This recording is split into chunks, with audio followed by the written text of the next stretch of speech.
हमारा जो बहुजन समाज है अगर लिमिट से ऊपर पार्टी को वोट दे देगा तो ये कितना भी सेटअप कर लें। मनवर कांसीराम साहब के अंदाज में एक बार फिर से 2027 के इलेक्शन को लेकर यहाँ मेरी मौजूदगी है जिला हाथरस के विधानसभा सादाबाद में, और यहाँ पर कल आकाश आनंद जी की बड़ी रैली होने वाली है। मैं पहुँच चुका हूँ, शाम को करीब बज रहे हैं 8 और हमारे साथ भाई साहब है साइकिल से। कहाँ से आए भाई, आपसे जानकारी चाहेंगे।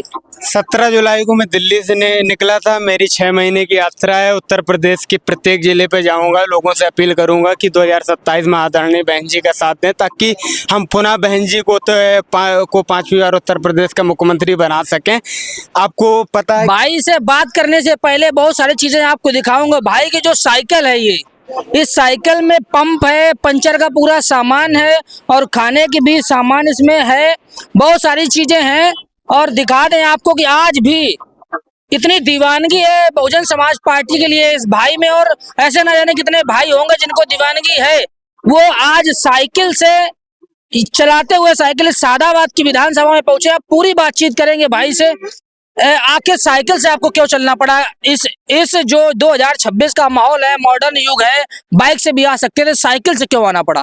देखो, बाइक या 4 व्हीलर से चलने से हम लोगों से उतनी कनेक्टिविटी नहीं बना सकते जितना कि साइकिल से। इसी वजह से मैंने साइकिल को चुना। मानवर कांसीराम साहब जी भी उस समय साइकिल लेके निकले। वो इसी वजह से साइकिल से चले थे क्योंकि उन्हें पता था कि हमारे समाज के जो लोग हैं उनके आर्थिक हालात इतने मजबूत नहीं है कि हर घर में 4 व्हीलर हो। और जब कोई 4 व्हीलर वाला व्यक्ति उनके पास पहुंचता है तो उन्हें ये लगता है कि ये बड़े लोग, ये पैसे वाले लोग हैं, तो वो उनसे बातचीत करने पे या कनेक्टिविटी बनाने में तो उतना इंटरेस्ट नहीं लेते। लेकिन जब हम इस तरीके से निकलते हैं तो लोगों के दिलों तक ये बात जाती है, लोग हमसे जुड़ते हैं और हमें हर तरह सहयोग भी करते हैं। 2027 में क्या लगता है बहन जी कितने सीटें निकल कर आएंगी विधानसभा चुनाव में? 2027 में हम 2007 की तरह ही पूर्ण बहुमत की सरकार बनाने जा रहे हैं। इसमें किसी भी प्रकार का डाउट नहीं है। ये चीज़ मैं लिखित रूप में दे दूं। वर्तमान की सरकार से लोग इस तरीके से परेशान हो चुके हैं कि आपको खुद दिख रहा होगा कि आए दिन समाज पर बढ़ रहा अत्याचार। किसान भी परेशान है, मजदूर भी परेशान है, स्टूडेंट भी परेशान है, महिला भी परेशान है। जब हर इंसान परेशान है तो उसका केवल एक ही सॉल्यूशन है, आदरणीय बहन जी को सत्ता तक पहुंचाना। क्योंकि बहन जी का जो 4 बार का शासनकाल रहा है वो सभी ने देखा है। बहन जी 2-3 बार चुनाव हारती हैं, 2012, 14 में और अन्य एक आध बार। जब हारने के बाद तुरंत ईवीएम पे सवाल बहन जी ने किया, और 2012 के चुनाव में जब बहन जी हारी तो उन्होंने कहा कि आने वाली हर महीने की 11 तारीख को हम ईवीएम पर तहसील स्तर पर, जिला स्तर पर हम ज्ञापन देने का काम करेंगे। अगर ईवीएम गलत है तो कैसे आप चुनाव जीत पाएंगे? देखो, मुझे लगता है, मैं एक इलेक्ट्रिकल इंजीनियर हूँ, बीटेक है मेरे पास।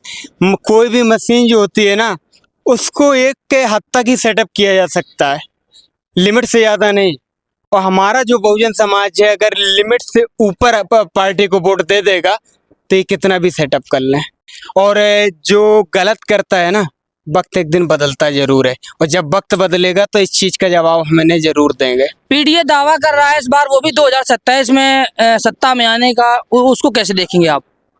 दावा तो हर कोई कर रहा है। दावा करने से काम नहीं होता। उनकी तो नीतियां सही नहीं है, दलगत की राजनीति करते हैं, खुद में बहके हुए हैं, कभी इधर जाते हैं कभी उधर जाते हैं। पहले एक रास्ता तो चुन ले।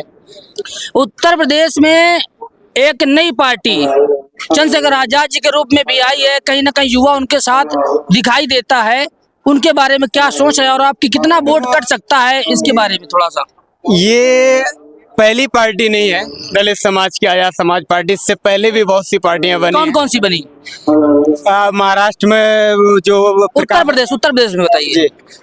उत्तर प्रदेश की तो बहुत ज्यादा पार्टियों को नहीं पता मुझे। जो और भी पार्टियां बनी उनकी मैं बता रहा हूँ कि महाराष्ट्र से प्रकाश अंबेडकर जी की भी पार्टी है, बहुजन अघाड़ी पार्टी है।